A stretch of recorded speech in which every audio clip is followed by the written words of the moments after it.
जो इस्लाम मथा ऐसा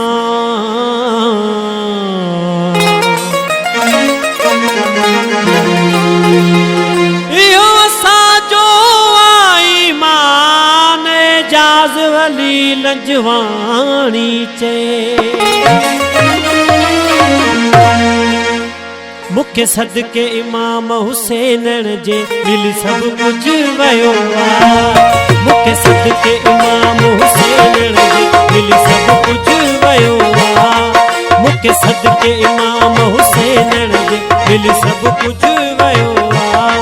पजो इश्क नहीं मुझी दिल में मन जाते भी तो दे महफिल में मुख्य मान मिलो मुख्य सदके इमाम हुसैन जे दिल सब कुछ वयो मुख्य सदके इमाम हुसैन जे दिल सब कुछ वयो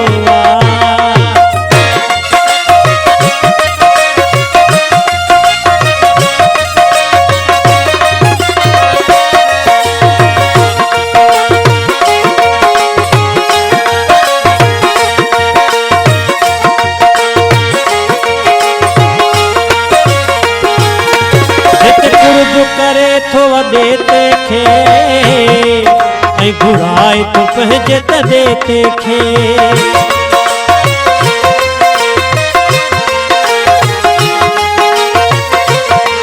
जत कुर्ब करे तो देते खे घुराए तो पहजे देते खे जत नाने बजे जो राज वाहे इस्लाम जहते नाज वाहे के दामन झलियो सदके इमाम हुसैन जे दिल सब कुछ वयो मुख्य सदके इमाम हुसैन जे दिल सब कुछ वयो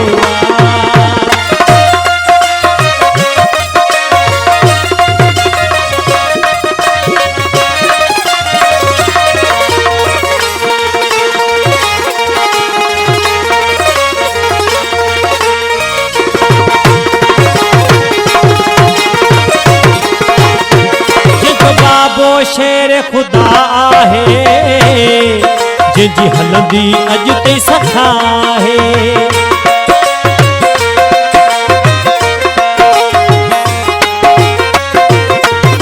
जो बाबो शेर खुदा है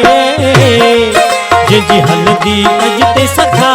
है कि न झोल भरे तस खुशीन जा चंद भाग भला एड़ा सभीन जा जेड़ो मुंह जो थियो सदके इमाम हुसैन जे दिल सब कुछ वयो मुख्य सदके इमाम हुसैन जे दिल सब कुछ वयो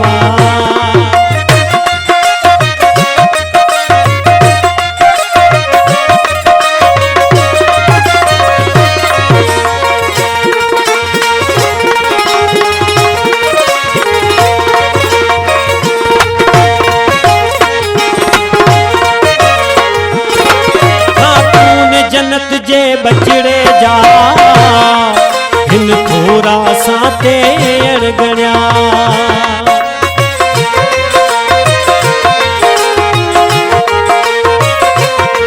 खातून जन्नत जे बचड़े जा हिन थोड़ा साते अड़गणिया चवे अब्दुल मजीद लंजवानी जिंदो कबर हशर में सोसानी ही यकीन सदके इमाम हुसैन जे दिल सब कुछ वयो मुख्य सदके इमाम हुसैन जे दिल सब कुछ वयो बजो इश्क दी नहीं मुझी दिल में बन जाते बिथो जे महफिल में मुख्य मान मिलो मुख्य सदके इमाम हुसैन जे दिल सब कुछ वयो